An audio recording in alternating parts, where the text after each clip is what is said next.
So now we're going to add, go ahead and construct the window. So we're going to open up Layer Manager, and I can do a couple things. I think the one thing I'll do is I will hide all the surfaces except for that wall, because we're going to make the window that size.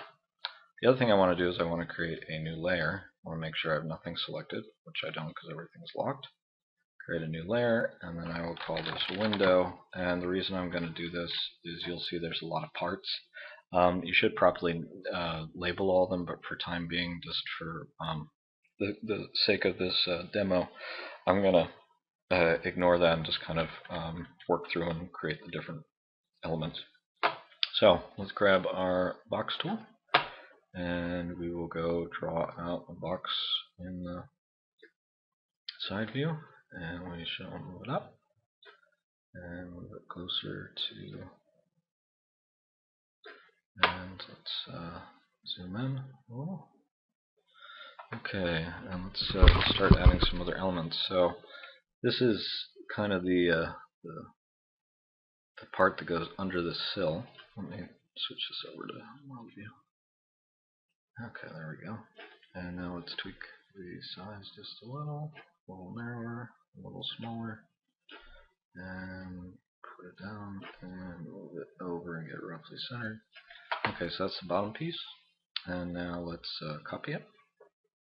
So on the side view, and also let's deal with the actual depth a little.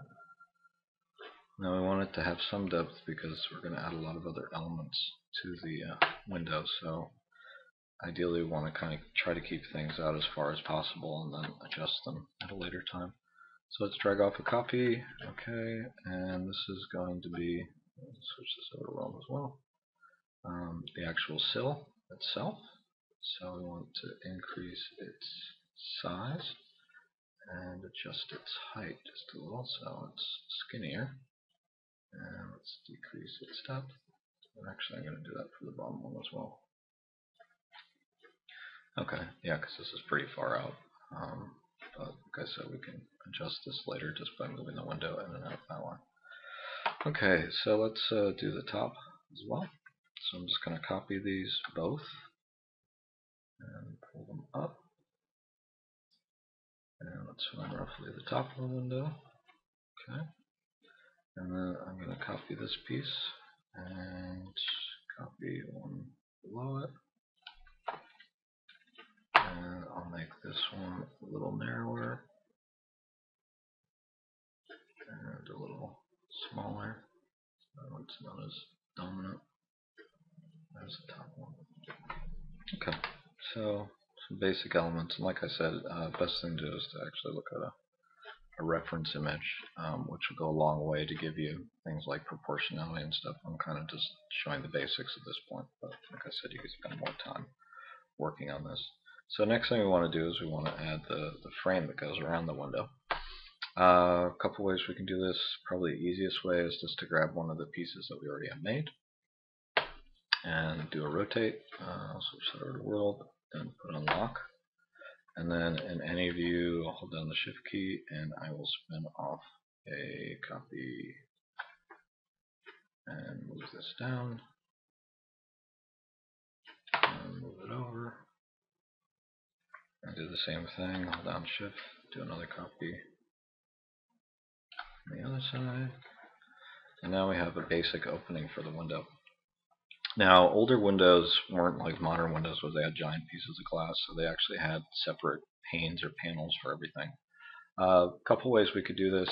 The one way would be to actually, I'm going to take this stuff and group it, and just so we have it as a unit. So I'm going to start drawing some more pieces, and actually let's just call this window frame. And now let's add the elements inside of it. So I can actually probably just come in, right click this, and just freeze it for the time being. The color will change, but that's okay. Okay, so create box, and we'll draw out another little box, and get the height, and move it up. Now I'll be about halfway. And you can see that this is actually going to be forward because the two windows slide up and down. And then I'll drag off a copy and put that below. And then I can actually put it a little bit lower. And then I'll copy that, choose to rotate, and copy it off. Okay. And move it over. You can see the height's too high, so let's decrease the height a bit. And if you kind of run everything over into the edges, then if things aren't precise, no one's going to notice. And then do shift and bring the other one over here and try to get it evenly aligned. Okay, so now I have a basic frame, and it's a little clunky. I'd probably make it a little thinner, but it gets the idea across. And then we want to put, if you wanted to add actual dividers in the window, come in here, and then I would shrink this and make this smaller because usually these are smaller. And then I could decrease the size even though it's not necessary, and also decrease the width, or the depth. And then take that same item and select it and hold down the shift key and rotate out, copy, and scale that as well. Now for this assignment we're not looking at materials and transparency, so for the time being you could add a piece of glass if you wish to. I could group this whole pane, window pane bottom, okay, and then just tweak where this is positioned. If I bring it in enough, you can see there's kind of the glass. But like I said, we also want to raise this up and create a copy. So I'll create another copy, and then this is the one that gets set back further. I should rename it to the top so that you can slide the two up and down. So if I render this and just take a look, you can see we have the two frames and the different elements. Lighting's a little flat, but gives you the idea, if nothing else, of how you might go about doing a window. So let's come in and let's hide our window elements. So you can see we have everything in Windows.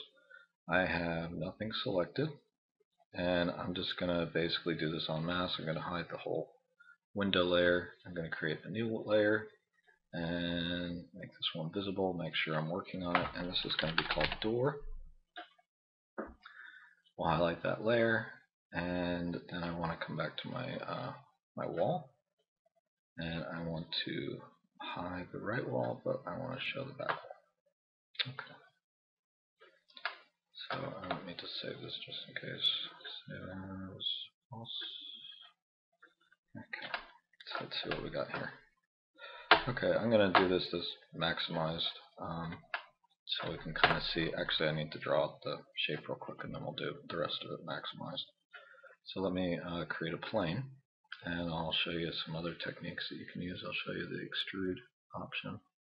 Okay, so here's my door, and it's just a plane. And right now there's a lot of divisions on it, and we're going to just modify that. So I'll call this door, and the segments we'll do is just 1-on-1 basic. Have it set up, bring it a little closer. That's the same amount. Looks like I can bring it right against the wall and get it in place. So in order to change this, I want to add an edit poly modifier, and then I want to select the face. And then we've looked at this already, but what we want to do is just use we want to use the bevel. We've talked about the extrude before, which only goes in one direction. Bevel is extrude combined with scale. Okay, so let's extrude out the thickness of the door, and then check to continue. Now we don't want to go out the second time, so we can switch this out to 0. What we want to do is we want to go in, so we can add kind of a bevel. Okay, now this time we don't want to go in as much. Actually, what we want to do is we want to go back. Now let's increase the size a little, and then apply that. And then this time we want to extrude out and make it the same size as everything else. And then hit check mark to say that's okay. So you can see just using that one tool we were able to make a door, and you can subdivide it and do more things. But just to give you an idea, this is also how you can make a window frames. So it's kind of handy. So that's the door, pretty easy. Now we want some molding, and what I'll do is I'll just start to add some basic molding. I'll do it along the floor, and then we can do it along the door. Actually, come to think of it, let's just go in, and we could also copy we could go into Windows, and we could also copy the elements from the windows so that we have consistency. But let's just look at how to do some molding for the time being, because that's another element that we want to add. So I'll draw my box going along the floor, and I'll get my height. Okay, and I'll position this, and I'll pull it so it's a little further back than the door. Sometimes the molding around the door comes out further, and you could also break it, like break this into two pieces and copy and paste it, but we're not going to worry about that for the time being. Let's decrease the thickness, and then the big thing that we want to do, because we haven't learned how to make custom shapes and profiles, is we want to actually add segments to this. So we want to add them. Let's see if I'm doing the right way. Not that way. Not that way. Okay, height. And it's up to you how many you want. The more you have, the more you can mess around and get some more detail. Okay, edit poly, and then what we'll do is we'll come into the side view, and we'll come in and grab these and just do a little tweaking. Move that in.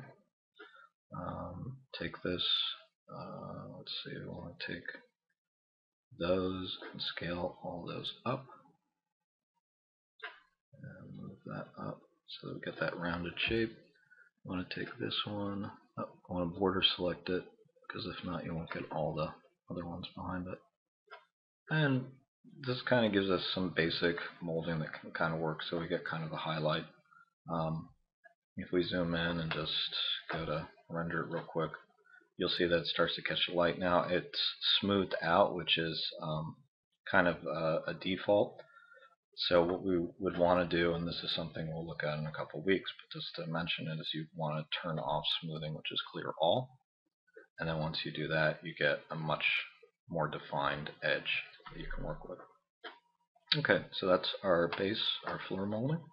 Now to do that on the ceiling, I would just come in and hold down the shift key, pull it up, and then I can do a, I did this in the wrong format, sorry about that. Control Z, and let's get out of this mode, and let's do shift, and we'll copy up. And then let's look at editing this.